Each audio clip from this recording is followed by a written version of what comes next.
Ils avaient tout, la gloire, les millions, les voitures de luxe. Et pourtant, ils ont tout perdu. Des stars planétaires réduites au silence, oubliées, ruinées. Leur chute est un choc pour le monde du football. Dans cette vidéo, découvre 8 légendes du foot qui sont passées de millionnaires à presque rien. Si tu veux que d'autres personnes découvrent ces histoires vraies et choquantes, like cette vidéo. Et si tu es passionné de football et que tu veux du contenu puissant comme celui-ci chaque semaine, abonne-toi maintenant. Numéro 8, Dani Alves. Le roi des trophées aujourd'hui derrière les barreaux. Il a été l'un des joueurs les plus titrés de l'histoire du football. Avec plus de 40 trophées, Dani Alves a conquis le monde avec le FC Barcelone, le Brésil, et même en Europe avec la Juventus et le PSG. Sur le terrain, il était un monstre de régularité, de technique et de charisme. Il a joué aux côtés des plus grands, de Messi à Neymar, et a marqué toute une génération. Mais aujourd'hui, l'histoire a basculé contre lui. En 2023, il est accusé d'agression sexuelle en Espagne. La nouvelle choque le monde entier.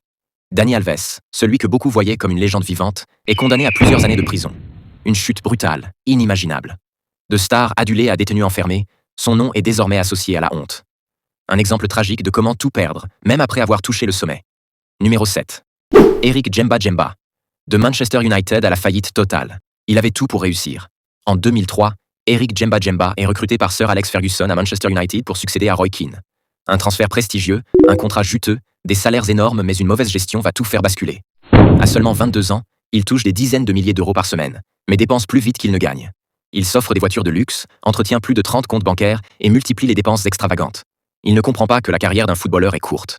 Résultat, à peine quelques années plus tard, il est ruiné, obligé de jouer dans des clubs modestes pour survivre. Il enchaîne les équipes obscures, loin des projecteurs. En 2007, il est officiellement déclaré en faillite au Royaume-Uni. Aujourd'hui, il a disparu des radars, et son nom est souvent cité comme un symbole de gâchis financier dans le football. Numéro 6. David James. Le gardien millionnaire devenu criblé de dettes. Il a été l'un des meilleurs gardiens de but de sa génération, avec plus de 800 matchs professionnels, une carrière brillante en Premier League et 53 sélections avec l'équipe d'Angleterre. David James a joué pour Liverpool, Aston Villa, Manchester City et Portsmouth, gagnant plus de 20 millions d'euros au total. Mais malgré cette fortune, il a tout perdu.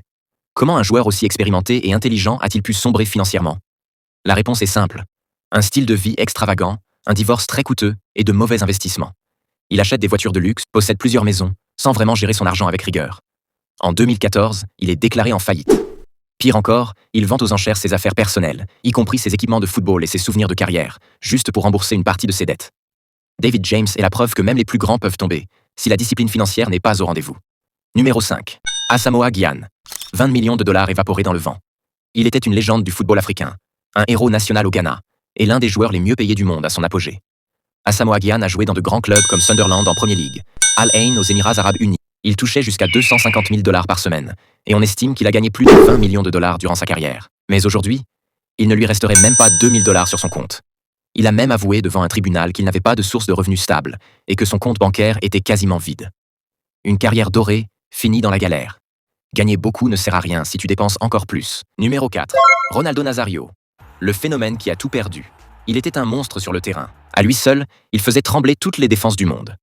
Ronaldo Nazario, surnommé le phénomène, a tout remporté. Ballon d'or, Coupe du Monde. Mais malgré une carrière légendaire, sa vie après le foot a pris une tournure tragique. À plusieurs reprises, il a frôlé la ruine, enchaînant investissements douteux et scandales privés, dont certains ont choqué même ses plus fidèles fans. À un moment, le roi du football mondial n'était plus qu'une ombre de lui-même. Oublié, critiqué, moqué, le monde avait déjà tourné la page. Il a certes tenté un retour dans les affaires avec le football, mais le phénomène que le monde admirait avait disparu. Une preuve brutale, la gloire ne protège pas de la chute, et parfois, les plus grands tombent de plus haut. Roi Adriano, surnommé l'empereur, était promis à un destin royal. Puissant, rapide, doté d'un tir dévastateur, il éblouissait le football mondial avec l'Inter Milan et l'équipe du Brésil. À seulement 23 ans, il semblait destiné à marcher sur les traces des plus grands. Mais tout s'est effondré brutalement. La mort soudaine de son père a plongé Adriano dans une profonde dépression. Il a sombré dans l'alcool, les excès et l'isolement. Sa carrière s'est arrêtée net, ses performances ont chuté, et les clubs ont tourné le dos à ce talent gâché. Adriano est passé du statut de star adulé à celui d'homme brisé. Son histoire est une tragédie poignante, une leçon sur la force mentale nécessaire pour rester au sommet. Les deux. Diego Maradona, le génie dévoré par ses démons. Diego Maradona n'était pas seulement un footballeur. C'était un dieu vivant en Argentine. Il pouvait dribbler toute une défense et faire exploser un stade par une simple touche de balle. Champion du monde en 1986, il a hissé l'Argentine au sommet, porté par un talent brut, presque surnaturel. Mais derrière la légende se cachait une vie brisée. Addiction à la drogue, à l'alcool, scandale, Excès, relations toxiques. Maradona s'est lentement détruit, malgré l'amour du peuple. Il a été suspendu, interné, hospitalisé à de multiples reprises. Son poids montait, sa santé déclinait. L'un des plus grands génies de l'histoire du football a terminé dans la solitude et la souffrance, loin des projecteurs qu'il avait autrefois illuminés. Son parcours est une leçon. Le succès sans discipline mène à la chute. Numéro 1, Ronaldinho, de légende du foot, à prisonnier au Paraguay. Il a illuminé le football mondial. Ronaldinho, c'était le roi des dribbles, le sourire contagieux, le magicien du ballon, champion du monde, ballon d'or, idole planétaire. Il avait tout pour vivre comme un roi à vie. Mais derrière le génie se cachait un homme mal préparé à la vraie vie. Entouré de profiteurs, dépensiers, sans plan, sa fortune s'écroule, il croule sous les dettes. Et là, c'est l'impensable. En 2020, il est arrêté au Paraguay pour usage de faux passeports. Le monde entier est choqué. Ronaldinho, en prison. Il passe plus d'1 mois derrière les barreaux, puis plusieurs mois en résidence surveillée. Cette chute brutale a brisé son image. Conclusion. Ces histoires nous rappellent une chose essentielle. Le talent seul ne suffit pas. Sans discipline, sans entourage sain, sans vision à long terme, même les plus grands peuvent chuter. Ronaldinho, Maradona, Adriano. Ils ont marqué l'histoire du football, mais ils nous montrent aussi à quel point la réussite peut être fragile. Si cette vidéo t'a touché, alors fais-moi un petit cadeau. Abonne-toi pour ne rien rater des prochaines vidéos.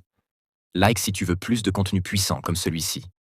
Commente pour me dire quel joueur t'a le plus marqué. Et surtout, partage cette vidéo à un ami fan de foot ou à quelqu'un qui croit que la réussite est éternelle. On se retrouve très vite et n'oublie jamais. C'est pas comment tu commences qui compte, mais comment tu termines.